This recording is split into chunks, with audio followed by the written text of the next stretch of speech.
¿Qué conmemoramos? ¿Qué conmemoramos ahora? Conmemoremos.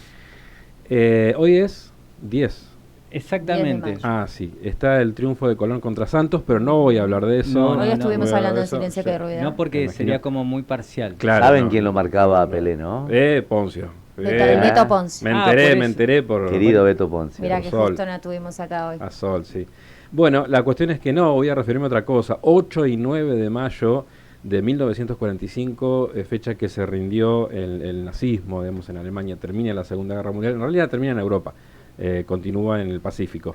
Claro. Pero, ¿y por qué 8 y 9? Digamos, no es que fueron a hacerlo, che, la seguimos mañana, sino que por cuestiones de horarios, era 9 en la Unión Soviética. Entonces la Unión Soviética lo conmemora el 9 de mayo y el resto de Europa Occidental lo conmemora el 8 de mayo. El Día de la Liberación. El Día de Liberación, exactamente. Yo creo que es muy importante reflexionar sobre esto. Primero porque no son cosas que quedaron en el pasado y se murieron y se terminaron, sino que fueron prolongándose en el tiempo. Las ideas fueron prolongándose en el tiempo, los conflictos fueron prolongándose en el tiempo. Es decir que hoy podemos decir que finalizada la Guerra Fría, porque después de la Segunda Guerra Mundial comenzó prácticamente inmediatamente el enfrentamiento entre la Unión Soviética y los Estados Unidos, o podríamos decir entre el capitalismo y el comunismo, Sí. digamos. Cuestión que ya existía de antes de la Segunda Guerra Mundial, ¿no? No es que comenzó ahí, digamos, en el 45, se dieron cuenta que el comunismo era un enemigo, sino que anteriormente también, pero se unieron para combatir con un enemigo común, que era el nazismo y el fascismo. Ahora pregunto, una digresión, el nazismo, ¿no? O Alemania en ese momento, ¿quién se hace cargo? ¿El socialismo o el capitalismo? El capitalismo se hace cargo, porque en realidad es un instrumento del capitalismo para preservarse, un instrumento autoritario, en realidad totalitario, es superior a autoritario. O sea, capital es totalitario. lo que rige. Alguno me puede decir, el comunismo, digamos, el gobierno de la Unión Soviética también era totalitario. Sí. Y estábamos de acuerdo al respecto. Pero era un instrumento incluso para frenar al comunismo. Y por eso los primeros ministros, presidentes y demás, es decir, los dirigentes de Europa Occidental, digamos, diría Javier, lo pusieron como un freno al avance del comunismo desde el oriente de Europa hacia el occidente. Era una cortina, antes de lo que denominó cortina de hierro Churchill en cuanto a lo que pasaba en Berlín y el muro de Berlín, se convertía, le habían dicho en su momento, cordón sanitario. Así dividieron Berlín, de hecho. Cordón sanitario era lo que frenaba el avance del comunismo. Por eso fueron tan también tibios a la hora de combatir a Hitler y a Mussolini, porque en realidad les resguardaba. Alguien decía en la época, profe, eso, no saltaron los comunistas porque en realidad estaban haciendo socialismo, y no saltaban los capitalistas porque en realidad estaban haciendo su propio imperio. Claro. Entonces, difícil, sí, en definitiva, después, incluso terminada la Guerra Fría, en el año 91, entre el 89 y el 91 y el 89 es la reunificación, comienza la reunificación de Alemania, en el 91 es la implosión de la Unión Soviética. La Unión Soviética decide algo, que es el retiro de tropas de Alemania. Lo hace unilateralmente. Y se termina el retiro de toda tropa de la Unión Soviética y de Rusia de Alemania en el año 1994. Hoy en día Estados Unidos no retiró sus tropas desde 1945 que están en Alemania. Entonces podríamos reflexionar si Alemania es un país que realmente tiene una independencia total o es un país que continúa siendo ocupado. Cuando uno pasea por Berlín, por ejemplo, por las calles de Berlín, esas callecitas que tiene ese, no sé qué, o era Buenos Aires, bueno, no recuerdo. Sí. Berlín, uno camina por Berlín, va a encontrar la famosa iglesia bombardeada, que la dejaron igual que de bombardeada que estaba en el 45, le construyeron al lado algo moderno, una iglesia moderna.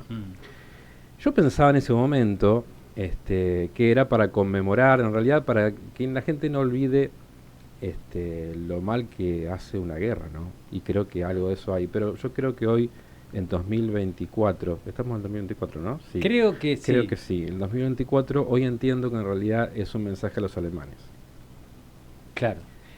Hay una cosa en Berlín que no sé si lo has podido visitar, que es el Museo de la Alemania Oriental, en Occidente, ¿no? No, no lo he visto. En donde te muestran básicamente los ganadores, qué mal que vivían los perdedores. Claro.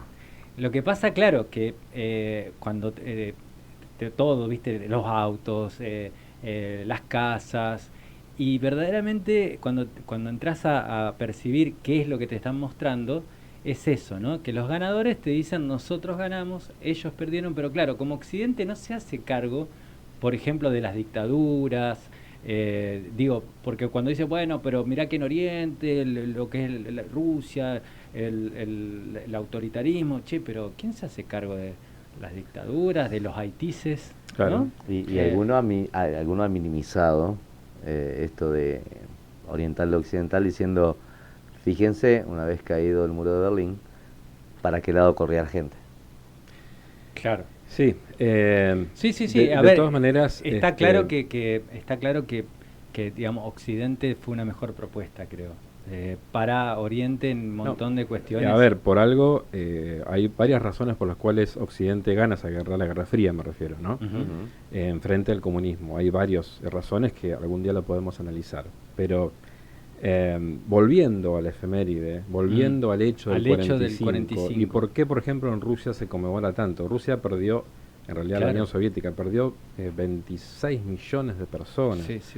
y de los cuales la gran mayoría eran civiles, no eran militares. Claro, que eran las poblaciones en el avance Arrasadas. de Alemania, claro. Y esto es tremendo, digamos, los judíos perdieron, masacrados en el Holocausto, 6 millones de personas, lo cual fue una enormidad, encerrados en un campo en concentración, no solamente judíos, también gitanos, también homosexuales, también minorías, gitanos, un montón de minorías, perseguidos políticos y demás. Y los rusos perdieron 26 millones de personas. Sí. Ellos llegaron, y ellos fueron el que hicieron el mayor esfuerzo. Ellos lucharon contra el nazismo desde que comenzó la guerra prácticamente. Inclusive, hay que decirlo, al principio existió un pacto entre la Alemania nazi y la Unión Soviética, después rompieron relaciones y comenzó la guerra y demás. Pero ellos soportaron todo lo que significó la guerra, los 4 o 5 años de guerra, ellos lo sufrieron. El otro país que resistió en Europa fue el Reino Unido. Claro. Digamos. El resto fueron conquistados por la Alemania nazi en un día, 2 días, 3 horas, en un mes. No lo pusieron realmente ningún tipo de oposición a la Alemania hitlerista. Incluso la Unión Soviética en ese momento estuvo a punto de caer también, porque fue llegar hasta ahí, ¿no? Sí, muy cerca. Y que juegue el invierno a favor, como bueno, también se puede decir eso simplistamente, pero también habrán sido muchos otros factores. También se conocen historias de que, por ejemplo, cuando avanzaban los alemanes, dejaban comida envenenada y le decían, bueno, a los pueblerinos, bueno, a ver, cómanla ustedes, y comían, sabiendo que de último iban a morir igual. Hay documentales, incluso en Netflix, que hablan, por ejemplo, en primera persona, los soldados alemanes que pelearon, esto tiene unos años, no muchos, 5 o 6 años, de tener 10 años, los propios soldados contaban lo que hacían en Rusia, digamos, que le ordenaban directamente asesinar a las personas de los pueblos, quemar a las casas. Por eso después, cuando se dice las barbaridades que hizo el Ejército Rojo en Alemania, en Berlín, lamentablemente no me sorprende, porque era una cuestión de odio por todo lo que habían sufrido. Dicen que en Rusia no hay una sola familia que no haya muerto alguien en la guerra. Aunque sea una familiar, tienen muerto o combatiente de lo que ellos llaman la Gran Guerra, que es la guerra por su propia existencia. Y por eso también la historia hay que mirarla, remirarla, porque vamos a entender muchas de las cosas de lo que la cultura de ese pueblo es así, por qué ese pueblo es así. Entonces vamos a comprender también un poco los conflictos de hoy, que no todos dependen del pasado, por supuesto, hay muchos intereses actuales y demás, pero hay que saber, hay que investigar qué es lo que pasó. Incluso entender a Putin, ¿no? Entender los 30 años que va a cumplir. Es un país que tiene una cultura política autoritaria. Esto lo digo porque ellos vivieron con los zares hasta 1917. Después vivieron con la Unión Soviética, en donde gobernaba el partido, el Partido Comunista de la Unión Soviética. Entonces, no había, digamos, un sistema de partidos como existe hoy en la democracia liberal. Y hoy tienen democracia, y no es mentira que tengan democracia, tienen democracia, se vota, y el señor Vladimir Putin, el presidente de Rusia, es una persona muy querida y muy apoyada en Rusia. Todo lo que nos venden, esos informativos, digamos, occidentales, es mentira. Evidentemente hay mucha gente que no lo debe querer, que no lo quiere y demás, pero es una persona que tiene mucho apoyo. Y fíjate un dato. Hicieron una investigación sobre las elecciones, esto lo encomillo, fraudulentas, las últimas elecciones en Rusia, en donde llegaron a la conclusión, desde lejos, no desde dentro de Rusia, que había entre 20 y 25 millones de votos que eran al menos sospechosos. Putin ganó por el 85 más o menos por ciento de los votos. Si nosotros consideramos que de esos 20 o 25 millones de votos son todos para el opositor, que es, digamos, sería una locura pensar que son todos para el opositor, pero supongamos que son todos para el opositor, él hubiese ganado con el 60% de los votos. Claro. Usted sabe... Ahora, profe, discúlpame, sí. un segundito. Sí. Ahora, la retórica de Occidente es decir que el que tiene un problema es el pueblo ruso. Yo, si me lo contaban, yo no lo podía creer. Sí, sí, Entonces, hay documentales en donde se está diciendo que tienen un problema sociológico, psicológico, una cosa realmente de locos.